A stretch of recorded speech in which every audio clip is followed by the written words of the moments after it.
من الحياة الهادئة والابتعاد عن ضغوط الحياة اليومية، استوحى ستيفان رولون مجموعته لربيع صيف هذا العام، إذ صمم رولون فساتين مستوحاة من العباءة العربية تناسب امرأة تحب ارتداء قطع حياكة رفيعة.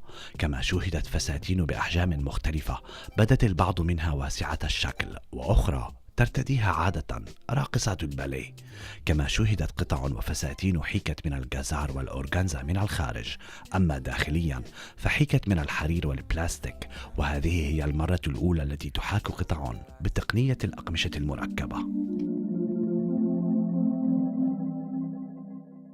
Il fallait créer des nouveaux volumes tout en légèreté. J'ai fait des robes de ballerines, des robes de princesse, ce que j'ai pas l'habitude de faire, avec des gros volumes, avec des tailles sanglées, mais très modernes et avec énormément de transparence et de légèreté. Et j'ai trouvé intéressant de montrer les constructions qui sont à l'intérieur des robes, plutôt que de les cacher, parce que parfois l'intérieur est aussi intéressant que l'extérieur.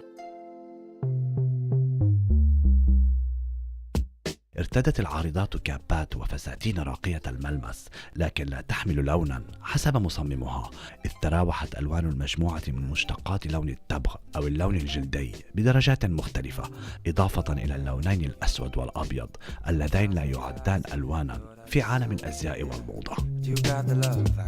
He gives us all, whether you are a little bit more shy or stronger, he gives you all something to choose.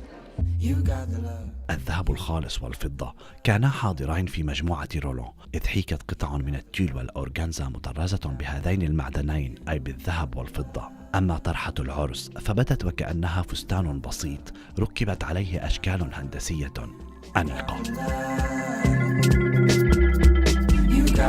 C'est somptueux, c'est glamour, c'est féminin, c'est novateur souvent.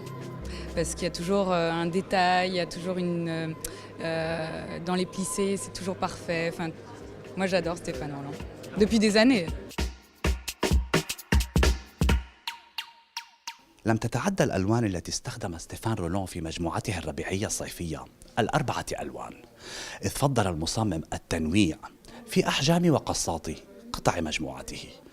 ليث بزاري، العربية، باريس.